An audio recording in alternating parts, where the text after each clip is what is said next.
मौर्य साम्राज्य के बारे में जानते हैं। मौर्य वंश का संस्थापक चंद्रगुप्त मौर्य था, जिसका जन्म 345 ईसा पूर्व में हुआ था। धनानंद को हराने में चाणक्य ने चंद्रगुप्त मौर्य की मदद की थी, जो बाद में चंद्रगुप्त का प्रधानमंत्री बना। कौन बना? चाणक्य। इसके द्वारा लिखित पुस्तक है अर्थशास्त्र, जिसका संबंध राजनीति से है। चंद्रगुप्त मगध की गद्दी पर 322 ईसा पूर्व में बैठा। चंद्रगुप्त जैन धर्म का अनुयायी था। चंद्रगुप्त ने अपना अंतिम समय कर्नाटक में श्रवणबेलगोला नामक स्थान पर बिताया। चंद्रगुप्त ने 305 ईसा पूर्व में सेल्यूकस निकेटर को हराया। सेल्यूकस निकेटर ने अपनी पुत्री कार्नेलिया की शादी चंद्रगुप्त मौर्य के साथ कर दी थी और युद्ध की संधि शर्तों के अनुसार 4 प्रांत, कौन कौन से प्रांत? काबुल, कंधार, हेरात और मकरान चंद्रगुप्त मौर्य को दे दिए। चंद्रगुप्त मौर्य ने जैन गुरु भद्रभाव से जैन धर्म की शिक्षा ली थी। मेगस्थनीज सेल्यूकस निकेटर का राजदूत था, जो चंद्रगुप्त मौर्य के दरबार में आया था। मेगस्थनीज द्वारा लिखी गई पुस्तक है इंडिका। प्लूटार्क के अनुसार चंद्रगुप्त ने सेल्यूकस को 500 हाथी उपहार में दिए थे। चंद्रगुप्त मौर्य की मृत्यु 298 ईसा पूर्व में श्रवणबेलगोला में उपवास द्वारा हुई। चंद्रगुप्त मौर्य का उत्तराधिकारी बना उसका बेटा बिंदुसार, जो 298 ईसा पूर्व में मगध की गद्दी पर बैठा। अमित्रघात के नाम से बिंदुसार जाना जाता है। अमित्रघात का अर्थ है शत्रु विनाशक। वायु पुराण में बिंदुसार को भद्रसार कहा गया है। जैन ग्रंथों में बिंदुसार को सिंहसेन कहा गया है। बिंदुसार के शासनकाल में तक्षशिला में हुए 2 विद्रोहों का वर्णन है। इस विद्रोह को दबाने के लिए बिंदुसार ने पहले सुसीम को और बाद में अशोक को भेजा था। बौद्ध विद्वान तारानाथ ने बिंदुसार को 16 राज्यों का विजेता बताया है। तो अब जान लेते हैं अशोक के बारे में।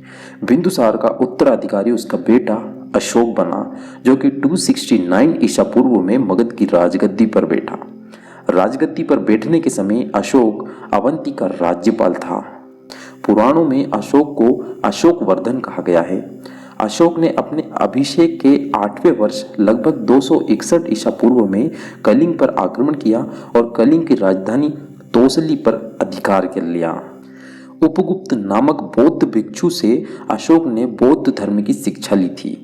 अशोक ने आजीवकों के रहने हेतु बराबर की पहाड़ियों में 4 गुफाओं का निर्माण करवाया, जिनका नाम है कर्ज, चौपार, सुदामा तथा विश्व झोपड़ी। अशोक ने बौद्ध धर्म के प्रचार के लिए अपने पुत्र महेंद्र और पुत्री संघमित्रा को श्रीलंका भेजा था। बौद्ध परंपरा और उनके लिपियों के अनुसार अशोक ने 84,000 स्तूपों का निर्माण करवाया था। भारत में शिलालेख का प्रचलन सर्वप्रथम अशोक ने ही करवाया था। अशोक के शिलालेखों में ब्राह्मी, खरोष्टी, ग्रीक और अरमाइक लिपि का प्रयोग हुआ है।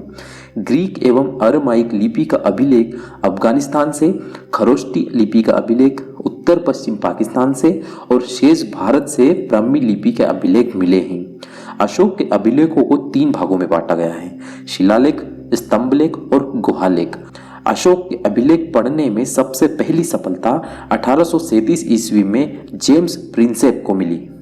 अशोक के स्तंभ लेखों की संख्या 7 है, जो केवल ब्राह्मी लिपि में लिखी गई है। यह 6 अलग अलग स्थानों से प्राप्त हुए हैं। कौशाम्बी अभिलेख को रानी का अभिलेख कहा जाता है। अशोक का सबसे छोटा स्तंभ लेख रुम्बीदेई है। इसी में लुम्बिनी में धम्म यात्रा के दौरान अशोक द्वारा भू राजस्व की दर घटा देने की घोषणा की गई है। अशोक का 7वां अभिलेख सबसे लंबा है। प्रथम पृथक शिलालेख में यह घोषणा है कि सभी मनुष्य मेरे बच्चे हैं। अशोक का कंदहार अभिलेख ग्रीक एवं आरमाइक भाषा में प्राप्त हुआ है। साम्राज्य में मुख्यमंत्री एवं पुरोहित की नियुक्ति के पूर्व उनके चरित्र को काफी जांचा परखा जाता था, जिसे उपदा परीक्षण कहा जाता था। सम्राट की सहायता के लिए एक मंत्री परिषद होती थी, जिसमें सदस्यों की संख्या 12, 16 या 20 हुआ करती थी। अशोक के समय मौर्य साम्राज्य में प्रांतों की संख्या 5 थी। मेगस्थनीज के अनुसार नगर का प्रशासन 30 सदस्यों का एक मंडल करता था, जो 6 समितियों में विभाजित था। बिक्री कर के रूप में मूल्य का 10वां भाग वसूला जाता था। इसे बचाने वाले को मृत्यु दंड दिया जाता था। मेगास्थनीज के अनुसार एग्रोनोमाई मार्ग निर्माण अधिकारी था, यानी जो मार्ग निर्माण अधिकारी था उसे बोलते थे एग्रोनोमाई। जस्टिन के अनुसार चंद्रगुप्त मौर्य की सेना में लगभग 50,000 अश्वारोही सैनिक, 9,000 हाथी और 8,000 रथ थे। युद्ध क्षेत्र में सेना का नेतृत्व करने वाला अधिकारी नायक कहलाता था। नायक नहीं खलनायक है, पर यह नायक कहलाता था। सैन्य विभाग का सबसे बड़ा अधिकारी होता था सेनापति। प्लिनी नामक यूनानी लेखक के अनुसार चंद्रगुप्त की सेना में 6 लाख पैदल सिपाही, 30,000 घुड़सवार और 9,000 हाथी थे। अशोक के समय जनपदीय न्यायालय के न्यायाधीश को राजुक कहते थे। सरकारी भूमि को सीता भूमि कहा जाता था।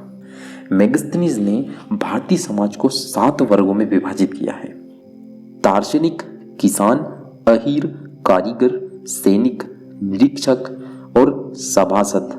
मौर्य शासन 137 वर्षों तक चला। भागवत पुराण के अनुसार मौर्य वंश में 10 राजा हुए, जबकि वायु पुराण के अनुसार 9 राजा हुए। मौर्य वंश का अंतिम शासक बृहद्रथ था। इसकी हत्या इसी के सेनापति पुष्यमित्र शुंग ने की थी। कब की थी? 185 ईसा पूर्व में, और मगध पर शुंग वंश की स्थापना की थी। तो इस तरह हमने मौर्य साम्राज्य के बारे में जाना।